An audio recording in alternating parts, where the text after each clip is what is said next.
Denomination భేదం లేకుండా, ministry భేదం లేకుండా WCM ఎలాగైతే అందరితో కలిసి ఉండాలనుకుంటుందో అలాగే నువ్వు కూడా అందరితో కలిసి ఉండాలి.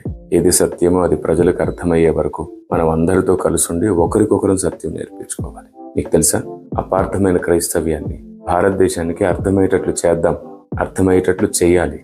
ఈరోజు ఒక ప్రాముఖ్యమైన విషయం నీకు చెప్తాను. ఎన్ని మినిస్ట్రీస్ ఉన్నాయో, ఎన్ని డినామినేషన్లు ఉన్నాయో అన్నిట్లోంచి కూడా మనం నేర్చుకునే సత్యాలు ఉన్నాయి. మనం వేరు వేరు అవయవాలు అయినప్పటికీ ఏక శరీరం అవ్వాలి. కాబట్టి క్రీస్తే నా దేవుడని నమ్మి ఆయన రక్తంలో కడగబడిన వారందరిలో ఏదో ఒక సత్యం ఉంటుంది. మనం సిద్ధాంతాల పేరట విభేదాలు ఉంచుకుంటే ఆ సత్యాన్ని గుర్తించలేము, అసత్యంలోనే ఉండిపోతాం. కాబట్టి ప్రేమ కలిగి ఉండడానికి ప్రయాసపడదాం, అందరం అందరితో పాటు కొనసాగుదాం. అప్పుడు ఏది సత్యమో అది గెలుస్తుంది. ప్రేమ కలిగి ఉండడానికి ప్రయాసపడు, అందరి దగ్గర ఉన్న సత్యం నేర్చుకో, అందరికీ సత్యం నేర్పించు. ఈ మంచి మనసు అందరినీ ఒకటి చేస్తుంది, సాతాన్ని ఒంటరి చేస్తుంది. సో ఈ WCM నినాదాన్ని నువ్వు కూడా గుర్తుంచుకుంటావని నమ్ముతున్నాను.